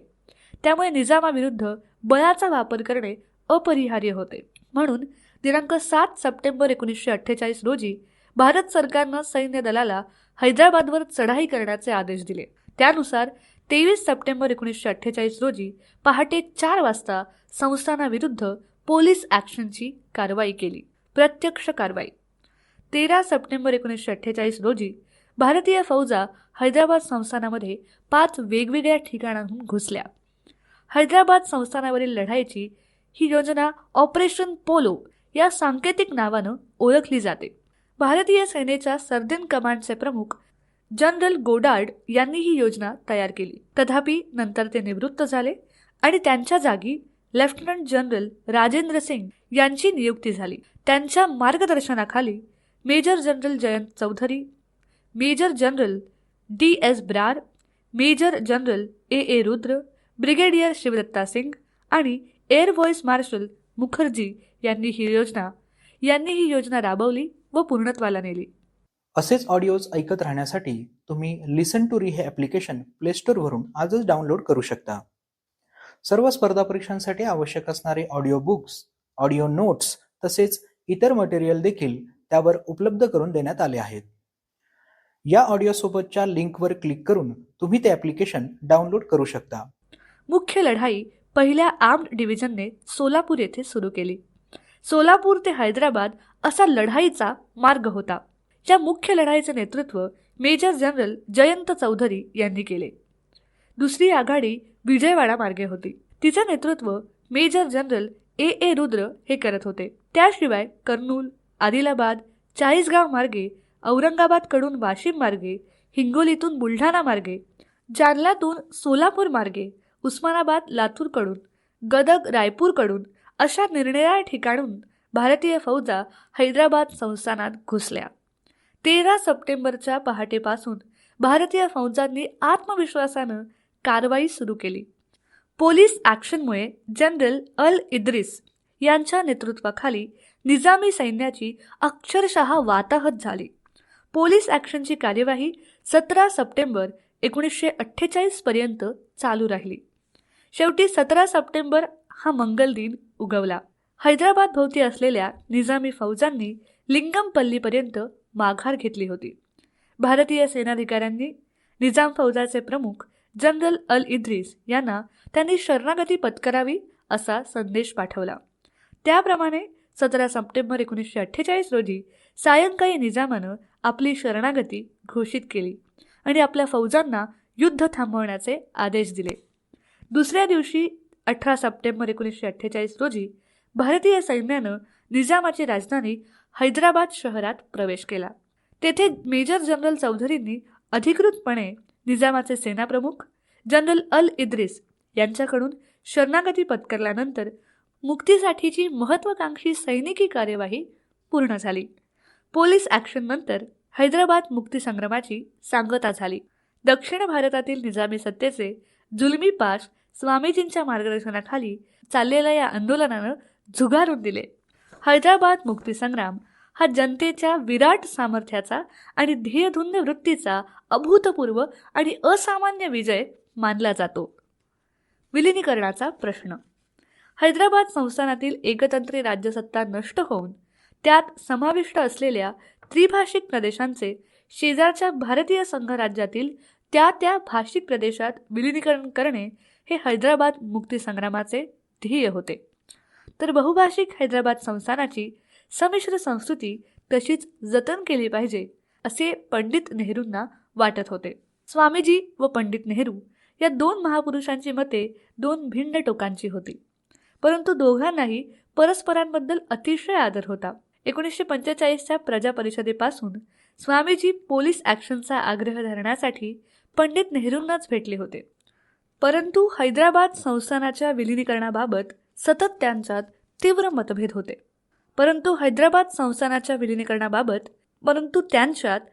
मतभेद होते. इसवी सन 1953 मध्ये हैदराबाद शहरात अखिल भारतीय काँग्रेसचे अधिवेशन भरले होते. या अधिवेशनाचे अध्यक्ष पंडित जवाहरलाल नेहरू होते, तर स्वामीजी स्वागताध्यक्ष होते. स्वामीजींनी आपल्या भाषणात विलिनीकरणाचा जोरदार पुरस्कार केला, तर पंडित नेहरूंनी राज्य पुनर्रचनेवर प्रखर टीका केली. राज्य पुनर्रचना समितीचे सदस्य फाजल अली, हृदयनाथ कुंजरू, सरदार के.एम. पणेकर यांनी हैदराबाद राज्याचे विभाजन करण्याची शिफारस केली. अशा रीतीने विलिनीकरणाबाबत शेवटपर्यंत पंडित नेहरूंच्या दबावाला बळी न पडता स्वामी रामानंद तीर्थ भाषिक पुनर्रचनेच्या विचारांशी एकनिष्ठ राहिले व त्यांचा विजय झाला. नागपूर करार 28 सप्टेंबर 1953. संयुक्त महाराष्ट्राच्या निर्मितीच्या वेळी मराठवाडा महाराष्ट्रामध्ये बिनशर्त सामील झाला. नागपूर कराराच्या वेळी विदर्भाने फार खळबळ केली. स्वतंत्र विदर्भ ठेवून त्यात मराठवाडा सामील करावा असेही प्रयत्न केले, परंतु स्वामी रामानंद तीर्थ यांनी महाराष्ट्रावर पूर्ण विश्वास ठेवून मराठवाडा महाराष्ट्रात कोणतीही अट न घालता सामील करून टाकला. त्यांच्या या निर्णयाची भारतातील अनेक नेत्यांनी तोंड भरून प्रशंसा केली. ज्येष्ठ समाजवादी नेते श्री S.M. जोशी म्हणाले, स्वामी रामानंद तीर्थ यांचे नाव भारतात प्रादेशिक ऐक्य आणि लोकशाही यांच्या संदर्भात सुवर्ण अक्षरांनी लिहावे लागेल. इतिहास प्रसिद्ध नागपूर करारांवर स्वामीजींचे स्नेही श्री देवसिंह चव्हाण गुरुजी यांनी मराठवाड्याचे प्रतिनिधी म्हणून स्वाक्षरी केली आहे. भाषिक प्रांतरचनेनंतर देखील स्वामीजींना आंध्र, कर्नाटक आणि महाराष्ट्र या प्रदेशात जे आदराचे स्थान आहे ती त्यांच्या आंतरभारती वृत्तीची ग्वाहीच होय. स्वामीजींनी महाराष्ट्रात बिनशर्त सामील होण्याचा निर्णय घेतला. भारत जरी 15 ऑगस्ट 1947 रोजी स्वतंत्र झाला असला तरी हैदराबाद संस्थान आणि त्यात समाविष्ट असलेला मराठवाडा 15 ऑगस्ट 1947 पासून 17 सप्टेंबर 1948 पर्यंत निजामी राजवटीच्या गुलामगिरीखालीच होता. 17 सप्टेंबर 1948 रोजी सायंकाळी निजामानं भारतीय सैन्यासमोर शरणागती पत्करली आणि म्हणूनच 17 सप्टेंबर 1948 हाच खऱ्या अर्थानं मराठवाड्याचा मुक्तिदिन आणि भारतीय संघराज्यात सामील होण्याचा दिवस म्हणून साजरा केला जातो. अलीकडेच 1998 मध्ये हैदराबादच्या मुक्तीसंग्रामास 50 वर्ष पूर्ण झाल्यामुळे जुन्या हैदराबाद राज्यात सगळीकडे हे वर्ष मुक्ती संग्रामाचे सुवर्ण महोत्सवी वर्ष म्हणून साजरे केले आहे. मराठवाड्यात महाराष्ट्र शासनानं मुक्ती संग्रामाच्या सुवर्ण महोत्सवी वर्षानिमित्त 17 सप्टेंबर हा दिवस मराठवाडा मुक्ती दिन म्हणून साजरा केला. या दिवशी संपूर्ण मराठवाड्यात ध्वजारोहण झाले. सार्वजनिक सुट्टी जाहीर करून विविध स्वरूपाच्या कार्यक्रमांचे आयोजन करण्यात आले होते. महाराष्ट्र शासनानं व मराठवाडा साहित्य परिषदेनं मुक्ती संग्रामाचा सुमारे 300 पानांचा ग्रंथही प्रकाशित केला. मुक्ती संग्रामाचे शिल्पकार स्वामी रामानंद तीर्थ.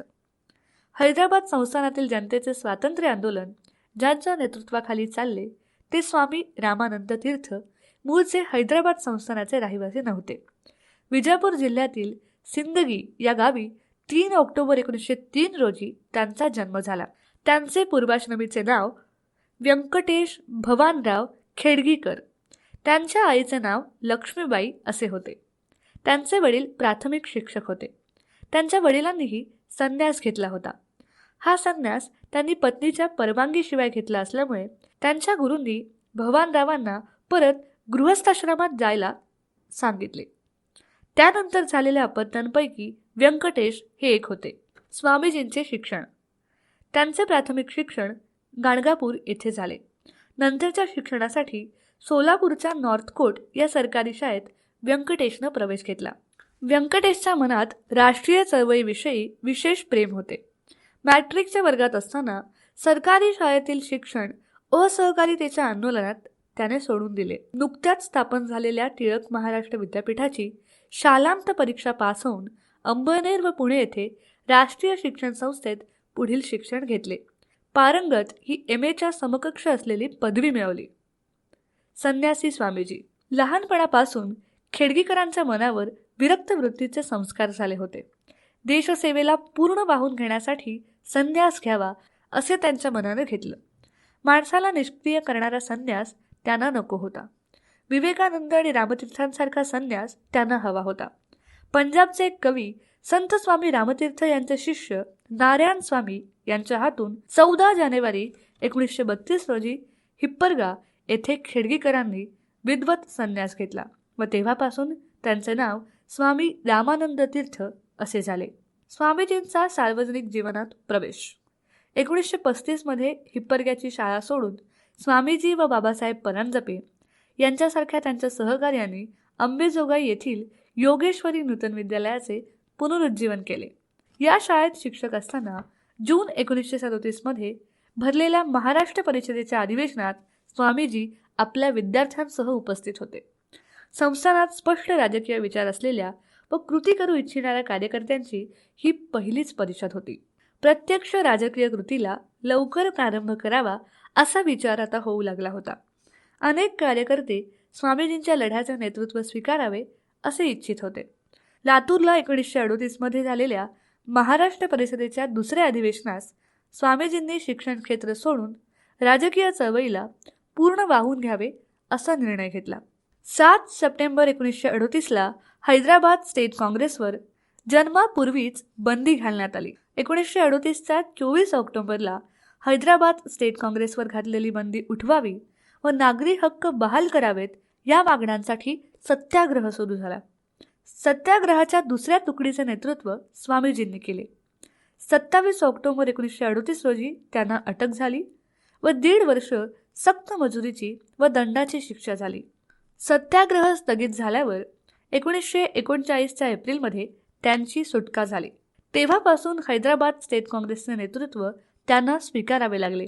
1940 साली देशभर झालेल्या वैयक्तिक सत्याग्रहात हैदराबाद संस्थानात फक्त 5 लोकांना सत्याग्रहाची परवानगी गांधीजींकडून मिळाली होती. त्यात स्वामीजीही होते. यावेळी 15 महिने त्यांना निजामाबादाच्या तुरुंगात ठेवण्यात आले. 1942 साली त्यांना पुन्हा तुरुंगवास घडला. 1946 साली हैदराबाद स्टेट काँग्रेसवरील बंदी उठल्यानंतर हैदराबाद शहरात स्टेट काँग्रेसच्या पहिल्या अधिवेशनाचे अध्यक्ष म्हणून त्यांची निवड झाली. सर्व प्रलोभनांना दूर सारून स्वामीजींनी निष्ठेनं ही चळवळ चालवली. त्यात त्यांचे धैर्य अतुलनीय होते. राजकीय स्वातंत्र्य हे केवळ पुरेसे नाही तर त्याचबरोबर आर्थिक स्वातंत्र्यही लोकांना मिळाले पाहिजे असे स्वामीजींना वाटत होते. हैदराबाद स्टेट काँग्रेसचे नेतृत्व करणारे स्वामी रामानंद तीर्थ, आ.कृ. वाघमारे, दिगंबरराव बिंदू, गोविंदभाई श्रॉफ हे सारेच नेते आर्थिक व सामाजिक समतेच्या बाबतीत आग्रही होते. म्हणून महाराष्ट्र परिषद, स्टेट काँग्रेस यांच्या मागण्यात शेतकऱ्यांच्या मागण्यांना प्राधान्य असे. हैदराबाद स्वतंत्र झाल्यानंतर जहागीरदारी, सरंजामी नष्ट करणारे कायदे झाले व पुरोगामी स्वरूपाचा कुळ कायदा अंमलात आला. याचे बरेचसे श्रेय स्वामीजींना आहे. 1948 साली देशातले प्रस्थापित सरकार उलथून पाडण्यासाठी हिंसेचा मार्ग स्वीकारण्याचे धोरण कम्युनिस्ट पक्षाने आखले. त्यांच्या नेतृत्वाखाली हैदराबाद संस्थानातील तेलंगण विभागात शेतकऱ्यांचा लढा लढला जात होता. कम्युनिस्टांच्या हिंसक धोरणांना स्वामीजींचा विरोध असला तरी तेलंगणातील मोठ्या जमीनदाराची जुलमी आर्थिक सत्ता स्वामीजींना मान्य नव्हती. जमीनदार, सरकार, कम्युनिस्ट या तिघांमुळे भयभीत झालेल्या तेलंगणाच्या शेतकऱ्यांना दिलासा देणारी पदयात्रा 1950 सालीच स्वामीजींनी तेलंगणात काढली. नेलगुंडा, वरंगळ जिल्ह्यातील ही झालेली पदयात्रा विनोबाजींच्याच भूदान यात्रेपूर्वीच झालेली आहे हे मुद्दाम लक्षात ठेवण्यासारखे आहे. 1952 साली गुलबर्गा मतदारसंघातून व 1957 साली औरंगाबाद मतदारसंघातून स्वामीजी लोकसभेवर निवडून गेले. त्यानंतर त्यांनी निवडणूक लढण्यास इन्कार केला व राजकारणातून निवृत्ती स्वीकारली. मराठवाड्याचा विकास, खादी ग्रामोद्योग, भूदान या 3 गोष्टीत त्यांची रुची मात्र कायम होती. संयुक्त महाराष्ट्रात मागास भागांचा समतोल विकास व्हावा म्हणून 1953 साली महाराष्ट्राच्या नेत्यांनी जो नागपूर करार केला त्यामागे स्वामीजींची ही प्रेरणा होती. मराठवाड्यासाठी स्वतंत्र विद्यापीठाची मागणी प्रथम करणाऱ्यात त्यांचाही समावेश होता. आंध्र प्रदेशाच्या पूर्व किनाऱ्यालगत पूर्व गोदावरी जिल्ह्यात स्वामी ओमकार यांचा एक आश्रम आहे. स्वामीजींनी त्या आश्रमात काही काळ घालवण्याचे ठरवले. 1967 साली या आश्रमात स्वामी रामानंद यांनी स्वामी रामतीर्थ इन्स्टिट्यूट ऑफ पीस ही संस्था स्थापन केली. त्यात अध्यात्म व विज्ञान यांची सांगड घालणारा अल्पमुदतीचा अभ्यासक्रम कार्यकर्त्यांसाठी चालवला जात असे. तेलंगण, मराठवाडा व कर्नाटक या हैदराबाद राज्याचा 3ही भाषिक विभागात 1964 साली स्वामीजींचे षष्ठशब्दीपूर्तीनिमित्त सत्कार झाले. 1970 साली मराठवाडा विद्यापीठानं त्यांना डॉक्टर ऑफ लॉज ही सन्मानदर्शक पदवी दिली. वयाच्या 69व्या वर्षी 22 जानेवारी 1972 रोजी हैदराबाद येथे त्यांचे निधन झाले. हैदराबाद शहरातील बेगमपेठ येथे त्यांची समाधी आहे. संयुक्त महाराष्ट्र आंदोलनात मराठवाड्याचे योगदान. हैदराबाद संस्थानात ज्यांच्या नेतृत्वाखाली प्रदीर्घ लढा चालला आहे ते स्वामी रामानंद तीर्थ प्रारंभापासूनच भाषावार प्रांत रचनेचे कट्टर पुरस्कर्ते होते. हैदराबाद संस्थान विसर्जित झाल्यावर हैदराबाद राज्यात 1952 मध्ये स्वामी रामानंद तीर्थ यांच्या नेतृत्वाला मानणारे व विरोधी पक्षाचे मिळून तेलंगणातून 100 पैकी 55 आमदार निवडून आले होते. त्यावेळेसच्या हैदराबाद विधानसभेत एकूण 175 जागांपैकी काँग्रेस 93 तर विरोधी पक्ष 82 याप्रमाणे जागेची विभागणी होती. त्यावेळेस मराठवाड्याचे एक नेते कॉम्रेड व्ही.डी. देशपांडे जनता लोकशाही आघाडीमार्फत तेलंगणातील इंपागुडा विधानसभा मतदारसंघातून निवडून आले होते. त्यावेळेसच्या हैदराबाद विधानसभेत एकूण 175 जागांपैकी काँग्रेस 93 व विरोधी पक्ष 82 याप्रमाणेच जागेची विभागणी होती. त्याच वेळेस मराठवाड्याचे एक नेते कॉम्रेड व्ही.डी. देशपांडे जनता लोकशाही आघाडीतर्फे तेलंगणातील इंपागुडा विधानसभा मतदारसंघातून निवडून आले होते. जनता लोकशाही आघाडीचे त्यावेळेसच्या हैदराबाद विधानसभेत विरोधी पक्षात बहुसंख्याक 44 सभासद होते. त्यामुळे कॉम्रेड व्ही.डी. देशपांडे हे विरोधी पक्षनेते होते. याशिवाय शेतकरी कामगार पक्षाचे 10, समाजवादी पक्षाचे 10 व इतर स्वतंत्र मिळून एक आघाडी होती व तिचे प्रमुख नेते परभणीचे आमदार अण्णासाहेब गव्हाणे हे होते. वरील दोन्ही आघाड्या भाषिक प्रांतिक रचना मान्य करणाऱ्या असल्यामुळे विधानसभेत त्याबाबत एकजुटीने मागणी करत असत. त्याच वेळेस कॉम्रेड व्ही.डी. देशपांडे यांनी 1952 मध्ये संयुक्त महाराष्ट्र नावाचे साप्ताहिक सुरू केले व पहिल्याच अग्रलेखात त्यांनी मुंबईसह महाराष्ट्राची मागणी केली होती. त्यावेळेस भारतातील बऱ्याच वर्तमानपत्रांनी त्या अग्रलेखातील प्रमुख भाग प्रसिद्ध करून संयुक्त महाराष्ट्राच्या मागणीस उचलून धरले होते. इसवी सन 1953-54 मध्ये आंध्र महासभेतर्फे विशाल आंध्राच्या मागणीसाठी अधिवेशन भरवण्यात आले. तर आंध्रचे प्रमुख नेते टी. प्रकाशम त्या अधिवेशनास उपस्थित होते. या अधिवेशनात भाषावार प्रांतरचनेच्या मागणीस व संयुक्त महाराष्ट्राच्या मागणीस पाठिंबा देण्यात आला. तसेच न्यायमूर्ती फाजल अली कमिशनने भाषावार प्रांतरचनेसंबंधी आपला अहवाल प्रसिद्ध केला. त्यात स्वतंत्र तेलंगण व स्वतंत्र विदर्भ राज्याची शिफारस केली. त्यास मराठवाड्यातील नेत्यांनी व आमदारांनी प्रखर विरोध केला. डॉक्टर चन्ना रेड्डी हे आपल्या 15 ते 20 तेलुगू आमदारांसह स्वतंत्र तेलंगण राज्यासाठी प्रयत्नशील होते. परंतु काँग्रेसच्याच विशाल आंध्रवादी आमदारांचा डॉक्टर चन्ना रेड्डीच्या भूमिकेला पाठिंबा नव्हता. उलट त्यांनी तेलंगणातील विरोधी पक्षांच्या 55 आमदारांसोबत संयुक्त महाराष्ट्राच्या निर्मितीला पाठिंबा दिल्याचं दिसून येतं. डॉक्टर चन्ना रेड्डी यांनी जनता लोकशाही आघाडीच्या नेत्यांना आमिष दाखवून फोडण्याचा प्रयत्न केला. परंतु मराठवाड्यातील जनता लोकशाही आघाडीतील आमदार व लोकशाही आघाडीतील आमदार त्यांच्या आमिषाला बळी पडले नाहीत. विदर्भाचे त्यावेळेसचे नेते ब्रिजलाल बियानी यांनी मराठवाडा व विदर्भाचे मिळून एक स्वतंत्र राज्य निर्माण केल्यास त्यास मराठवाड्यास जास्त लाभ होईल असे पटवून दिले. परंतु त्यावेळेस मराठवाड्यातील आमदारांनी मराठी मुलखाचे तुकडे करण्याची योजना आम्हास कदापिही मान्य होणार नाही, असे सडेतोड उत्तर दिले.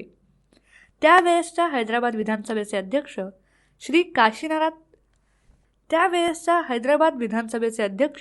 श्री काशीनाथराव वैद्य यांनी पैठण येथील भाषणात वेगळ्या मराठवाडा राज्याची भाषा केली, तेव्हा तिचा सर्वत्र धिक्कार करण्यात आला. हैदराबाद विधानसभेत संयुक्त महाराष्ट्राचा ठराव. हैदराबाद विधानसभेत जनता लोकशाही आघाडीतर्फे मुंबईसह संयुक्त महाराष्ट्राचा ठराव मांडण्यात आला. या ठरावास संपूर्ण विरोधी 82 आमदारांचा पाठिंबा होता. तसेच मराठवाड्यातील काँग्रेस आमदार पक्षश्रेष्ठींकडून याबाबत तटस्थ राहण्याबाबत परवानगी मिळवण्यात यशस्वी ठरले. हैदराबाद विधानसभेत विरोधी पक्षाचे 82 व काँग्रेसचे 93 एवढे पक्षबळ असल्यामुळे मराठवाड्यातील काँग्रेस पक्षाचे आमदार तटस्थ राहताच विरोधकांचे स्पष्ट बहुमत झाले. मुंबईसह संयुक्त महाराष्ट्राचा ठराव मंजूर करणारी एकमेव विधानसभा म्हणून इतिहासात हैदराबाद विधानसभेची नोंद झाली. हैदराबाद विधानसभेत या आशयाचा ठराव मंजूर करून घेण्यासाठी मराठवाड्यातील आमदारांनी कॉम्रेड V.D. देशपांडे यांच्या नेतृत्वाखाली पुढाकार घेतला होता. हे लक्षात घेतले पाहिजे. या आमदारांनी हैदराबादमधील वृत्तपत्रांनाही आपल्यासोबत ठेवण्यात यश संपादन केले होते. अर्थात राज्य पुनर्रचना विधेयकात या गोष्टीची केवळ नोंद होऊन भागणार नव्हते. इतर 2 भाषिक विभाग तेलंगणासह विशाल आंध्र व बेल्लारीसह ऐक्य कर्नाटक याबाबतही स्पष्ट मत व्यक्त करण्याची गरज होती. हैदराबाद विधानसभेत एकूण 3 दिवस या विषयावर चर्चा झाली आणि विधानसभा सदस्यांनी खालीलप्रमाणे आपला पाठिंबा जाहीर केला. 1.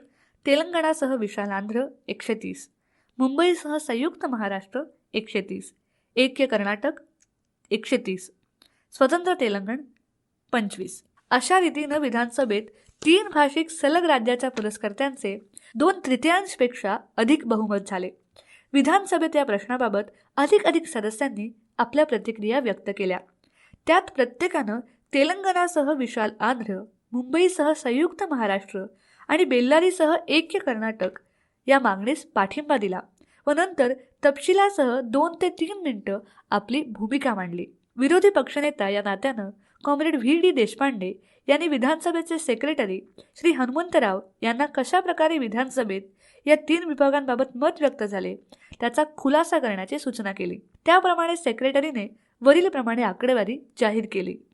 तेव्हा कॉम्रेड V.D. देशपांडे यांनी विरोधी पक्षनेता या नात्यानं त्या मागणीस विधानसभेतील 2/3 अधिक सदस्यांचा पाठिंबा असल्यामुळे स्वतंत्र तेलंगणा किंवा स्वतंत्र मुंबई न ठेवता तेलंगणासह विशाल आंध्र, मुंबईसह संयुक्त महाराष्ट्र व बेल्लारीसह संयुक्त कर्नाटक स्थापन करण्यास या विधानसभेचा पाठिंबा आहे असे केंद्र शासनास कळवण्याचे आवाहन केले.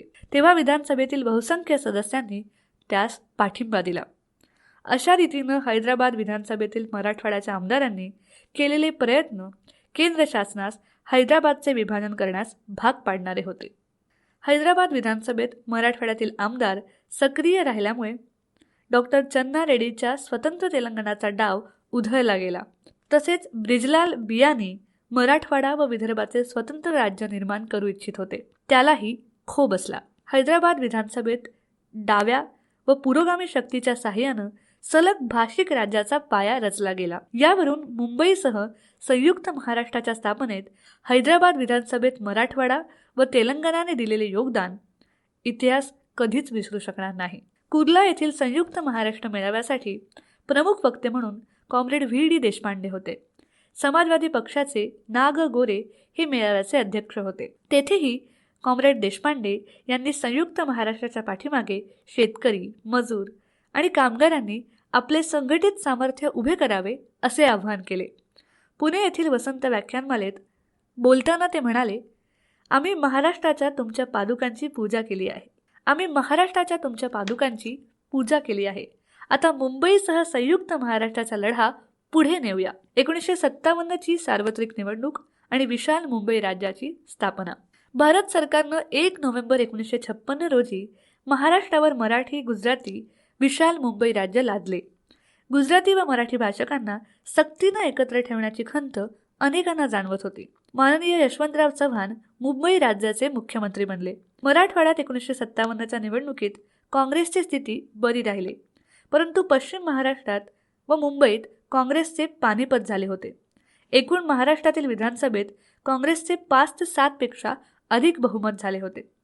विशाल मुंबई राज्याच्या विधानसभेत प्रजा समाजवादी 28, शेका पक्ष 33, कम्युनिस्ट पक्ष 19, रिपब्लिकन पक्ष 16 व संयुक्त महाराष्ट्र काँग्रेस जन 8 याप्रमाणे पक्षबळ होते.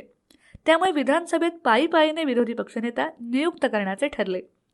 पहिल्या वर्षी साथी S.M. जोशी, दुसऱ्या वर्षी भाई उद्धवराव पाटील, तिसऱ्या वर्षी कॉम्रेड V.D. देशपांडे, चौथ्या वर्षी R.D. भंडारे आणि 5व्या वर्षी डॉक्टर त्य.रा. नरवणे याप्रमाणे विरोधी पक्षनेते ठरले. अशा रीतीनं महाराष्ट्र विधानसभेत मराठवाड्यातील झुंजार नेते भाई उद्धवराव पाटील व कॉम्रेड V.D. देशपांडे अशा प्रकारे विरोधी पक्षनेते या नात्यानं समर्थपणे कार्य करून मुंबईसह संयुक्त महाराष्ट्राची मागणी जोरदारपणे लावून धरली. 1957 ते 1960 मधील वाटचाली. 1957 ते 1960 मधील हालचाली. संयुक्त महाराष्ट्र लढ्याच्या दृष्टीनं इसवी सन 1957 ते 1960 या कालावधीत ज्या प्रमुख घटना घडल्या त्यांचे विवेचन करणे क्रमप्राप्त ठरते. संयुक्त महाराष्ट्रवादी आणि नवगुजरातवादी या दोन्ही आघाडींनी भाषिक राज्याच्या निर्मितीसाठी संयुक्त मोर्चा काढला. तसेच संयुक्त महाराष्ट्राच्या पुढाऱ्यांनी अहमदाबादला जाऊन नवगुजरात निर्मितीच्या सत्याग्रहास पाठिंबा दिला. त्यावेळेस मराठवाड्यातील काही आमदारांनी अहमदाबाद व अन्य ठिकाणी जाऊन भाषिक निर्मितीबाबत जनजागरण केले होते. संयुक्त महाराष्ट्र चळवळीतील नेत्यांनी पुढाकार घेऊन या चळवळीचे लोण ग्रामीण भागापर्यंत व स्थानिक स्वराज्य संस्थांपर्यंत पोहोचवावे म्हणून महाराष्ट्रातील महानगरपालिका, जिल्हा लोकल बोर्ड व नगरपालिका इथे समितीच्या वतीनं निवडणुका लढवून बहुमत प्राप्त केले. विधानसभेत संयुक्त महाराष्ट्र चळवळीच्या दृष्टीनं सर्वतोपरी प्रयत्न केले. तद्वतच विधानसभेच्या बाहेर जनरेटर निर्माण करून चळवळ गतिमान करण्यात मराठवाड्यातील आमदारांचा सिंहाचा वाटा होता. तसेच मराठवाड्यात आणि बिदर जिल्ह्यात संतपूर, भालकी भागात संमेलनं, परिषदा घेऊन संयुक्त महाराष्ट्राच्या चळवळीस पाठिंबा मिळवण्याच्या दृष्टीनं भाई उद्धवराव पाटील, भाई अण्णासाहेब गव्हाणे व कॉम्रेड V.D. देशपांडे यांनी मौलिक योगदान दिले. मार्च 1960 मध्ये विधानसभेचे अधिवेशन चालू असताना विधानसभेवर 50,000 लोकांचा प्रचंड मोर्चा काढण्यात आला. त्यावेळेस विरोधी पक्षाचे नेते कॉम्रेड V.D. देशपांडे हेच होते. मोर्चाचे नेते या नात्यानं साथी S.M. Joshi, comrade V.D. Deshpande व भाई उद्धवराव पाटील यांनी मुख्यमंत्री यशवंतराव चव्हाण यांना बजावले की गप्प का बसला आहात, मोर्चापुढे निवेदन करा, नाहीतर मुंबई व महाराष्ट्रात शासनास प्रचंड लढ्यास तोंड द्यावे लागेल व मुंबईची वीज, पाणी या सर्व काही बंद होतील. या मोर्चाच्या निमित्तानं यशवंतराव चव्हाण यांनी जनतेचे विराट स्वरूप पाहून काँग्रेस अध्यक्षा श्रीमती इंदिरा गांधी व पंतप्रधान पंडित नेहरूंना कळवले की आपण गोळीबार करून चळवळ दडपू शकणार नाही. त्यामुळे पक्षश्रेष्ठीला जनआंदोलनाचा मुद्दा लक्षात घेऊन संयुक्त महाराष्ट्राची निर्मिती करणे क्रमप्राप्त ठरले. 1 मे 1960 रोजी शिवाजी पार्कवर पंडित जवाहरलाल नेहरूंच्या शुभ हस्ते महाराष्ट्र राज्याची स्थापना झाली आणि मुंबईसह संयुक्त महाराष्ट्राचे स्वप्न साकार झाले. असेच ऑडिओज ऐकत राहण्यासाठी तुम्ही लिसन टू री हे ॲप्लिकेशन प्ले स्टोअरवरून आजच डाउनलोड करू शकता. सर्व स्पर्धा परीक्षांसाठी आवश्यक असणारे ऑडिओ बुक्स, ऑडिओ नोट्स तसेच इतर मटेरियल देखील त्यावर उपलब्ध करून देण्यात आले आहेत. या ऑडिओसोबतच्या लिंकवर क्लिक करून तुम्ही ते ॲप्लिकेशन डाउनलोड करू शकता. भेटूयात पुढच्या भागामध्ये. तोपर्यंत धन्यवाद.